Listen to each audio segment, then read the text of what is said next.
we are on to the next gambit of, and I apologize for this, we have 1, 2, 3, 4, 5, because I have the stack sitting over here off camera of nothing but the Sigma Force novels. Personally, would I love to do them in one video and just be done? Yes. However, A, I need to be giving you guys content. B, I believe these books deserve each one to be spoken about. C, I can ramble on about these books. So we're just gonna go in. So our last one that we talked about was The Devil Colony, by James Rollins. And so our next one is called Bloodline. This book, I did not expect it to be as pivotal. Is that the right word? Point being, I did not expect this one to blow the lid off what the last however many books have set up for us. It was very shocking to read this one and see what was going to happen. And let me tell you, when I finished, I still don't know how I feel about this one. And this is like months after having finished it. I still don't know how to feel about this one. So, without further ado, let's kick off with just reading our summary. A millennium later, Commander Gray Pierce of Sigma Force is dispatched to the African jungle, teaming up with the former Army Ranger Captain Tucker Wayne and his military war dog Kane on a covert mission to rescue the U.S. President's pregnant daughter from Somali pirates. But Pierce fears the kidnapping masks a far more terrible terrorist agenda. A suspicion proven true in a fiery ambush and a deadly act of betrayal. And by the firebombing of a South Carolina fertility clinic half a world away.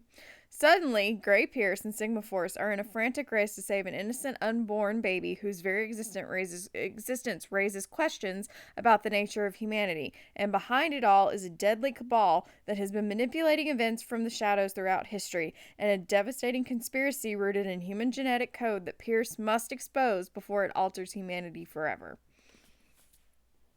When I say that summary was like, okay, this is cool.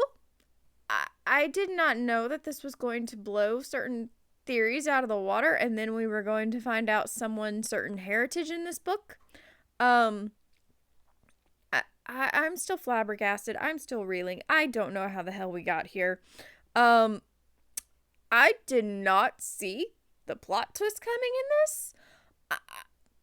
As a criminal justice major, I want to be very clear. As a criminal justice major, I'm a person that usually reading a book, if it's a murder mystery type stuff, anything like similar to this idea, I'm going to figure it out. Sorry, guys. I'm going to figure it out. It's just how I am. I can usually put 2 and 2 together. Obviously reading the Hannibal books, I've seen the movies, so they're not loosely based on the books. They are pretty decently based on the books. And to be honest, the Hannibal Rising one was, I didn't need to watch the movie. It was the same as the book. Just saying. Watch the movie or read the book. One or the other. Don't do both. But like, James, usually I can kind of see where we're going. I apologize, guys. I'm recording these and trying to get them out for you guys. But yeah, I didn't see where this one was going. And I say that in the best way possible because usually, like I said, I can deduce how we're gonna end a book. There have only been 2 authors so far that are that their books are more contemporary to today than these are. Than most of these are. I think this one came out I'm just double checking my date. This came out in 2012, and I have 2 authors who have had like more recent releases, in other words, in the last 3 years. And their books, I pretty much can never see the ending coming. I did not see the amount of plot twists coming in this book. James Rollins, you had me in a chokehold. And I still want to know. I will say this much in alluding to the future books. I would like to know more about the person that we learn about in this, their heritage in this a little bit more, and how they kind of come to grips with that. But a lot of the storyline currently really does centralize around Gray and his relationships, or his relationship specifically. We do get like a little bit of Cat, a little bit of Monk, a little bit of Kowalski, a little bit of Painter, but like it really seems to heavily focus more on Gray, and I love that because he's just a character that I've kind of grown in love with and I find a really soft spot for.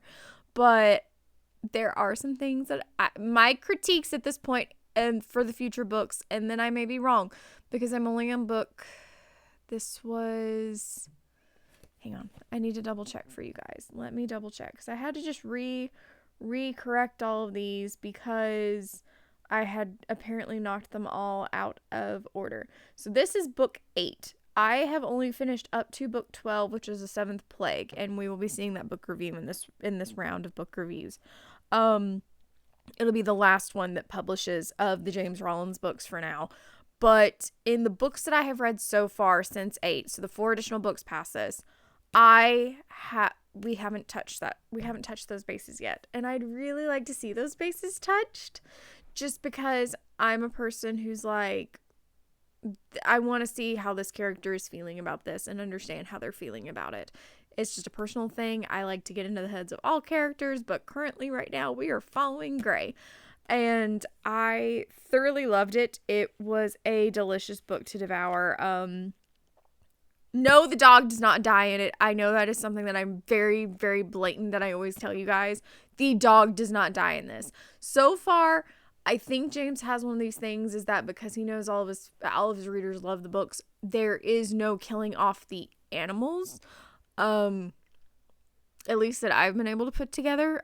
Kane definitely does not die in this, I promise.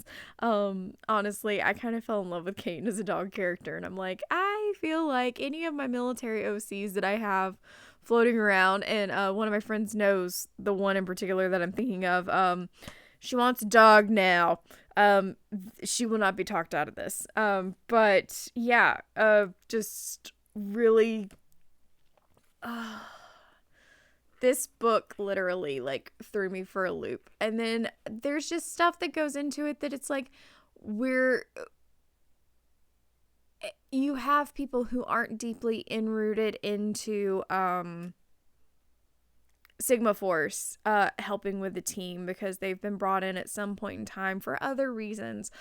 Painter's fiance is brought in on this, and so her and Kat go to the South Carolina fertility clinic in 2 different respects, and it is crazy to see how that goes between the 2 of them because they both do have training as far as it all goes to be safe in the field. That is something that I will actually very much say is that the women in these stories, and I will always say this, I love that James Rollins does this, the women in these stories are not usually very damsel in distress unless they are meant to be the damsel in distress, i.e. the president's pregnant daughter.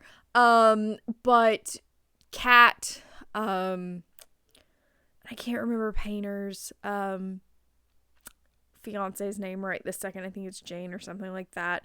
And Sechin, I love them. They are very powerful female characters in these books that just really blow my mind in the essence of they're not the damsels in distress. They can hold their own against their guys just as much as their guys can hold their own. And it's so beautiful to read in those essence because I really love strong female characters, and I love that they're not relegated to just staying back at the office and doing paperwork, although Kat makes me laugh because she gives me a little bit of that there are some times where she wishes she was home and that she was back at the office doing the paperwork, and that's totally fine. Like, sometimes you're just like, I am so sick of my boss's shit, and I really wish I was back at the office doing paperwork instead of this. Which really makes me think of the more recent book that I finished, The Seventh Plague. So when we get there, you guys, I got you some cat funnies on that one. But I thoroughly did love this. The quote that I will read that is from this specifically is Galilee 10:25. A Templar knight uncovers a holy treasure in an ancient citadel, a priceless icon that holds a mysterious and terrifying power. It blows your mind as you're reading through this and just learning all this information. I love that we always go to all these really cool places, and there's always cool places in these books. This one really spends a lot of time in Africa and the Somali areas, and so we really get to see a lot of like things like that. But when I tell you what happens in this book will blow your mind. If you've been reading the Sigma Force novels before and you've read this, then you probably know how I felt about it, and y'all probably had to wait for this. I'm kind of glad I didn't have to wait for it, and it's already existed since 2012, so it's been out for a decade, and I managed to miss all of this potential spoilers. So, but there you have it. Bloodline is absolutely amazing. I promise you guys, going forward on these books, I'm being very much more intentional with my readings, to mark things that I want to share with you guys specifically. Promise that is happening. There is one that I recently finished that is not the case, but that is because this book was a super short read. So I hope you all enjoy this one, and if you decide to pick it up, let me know, or if you've read it before, let me know in the comments how you felt about it. I will see you all in the next video, where we will be talking about, let me grab it really quick. We will be talking about The Eye of God by James Rollins, which is book 9 in the book series. So we'll be doing that in the next video, and I will see you all later. Just a quick reminder that down below is our usual normal linkity schminkities, whatever you want to call them right now. You will notice, if this is your first video, you won't notice, but if this is your most recent video, or you've been here before and you've seen my videos, you'll notice that there is a new link down below. I have joined the Blue Sky family. Not exactly that I wanted to, but there's no choice. I'm anticipating that as this video is coming out after the TikTok ban officially goes up, that we do not have access to TikTok anymore. I hate that, because this also means that today this book is dropping on the day that Onyx Storm is releasing. I will most likely not be online at all, to avoid as many spoilers as possible, because some people don't understand that spoilers are rude. So I will not be reviewing that book for multitude of reasons. It's a series I've gotten into. There are reasons why I won't review it, and that's fine. But those are my own. I will be discussing it. Sorry, y'all. My Siri on my watch just decided he was going to instigate himself in. I just won't be talking about it on here. I'm sure people are gonna want someone to talk about it. Y'all are thinking like, Trula, oh, you're gonna binge read this in 24 hours. We should totally get a video within the next week. No, I am pre-prepping. I have got everything plotted until the first week of March at this point for you guys on book reviews. So no, you won't be getting that. And no, I won't be reviewing it on here. I don't know. I might do an overall Empyrean review. I haven't quite decided yet. But as of right now, that will not be on the review list for this year. But this video in particular, you're watching this on Onyx Storm Day. Congratulations. So TikTok is most probably definitely gone at this point. And so as much as I hate that is gone, you will be seeing an uptick of shorts coming over here. Maybe not necessarily shorts, but definitely shorter videos. I have a lot of POV videos that I will be posting and getting those scheduled, and we will be determining the date that those will be dropping on the channel. So expect an updated YouTube schedule to be coming eventually. And I hope you all enjoy my unnecessary long rambling at the end of this video to give you guys updates. I will see you guys all in the next one when we discuss The Eye of God by James Rollins.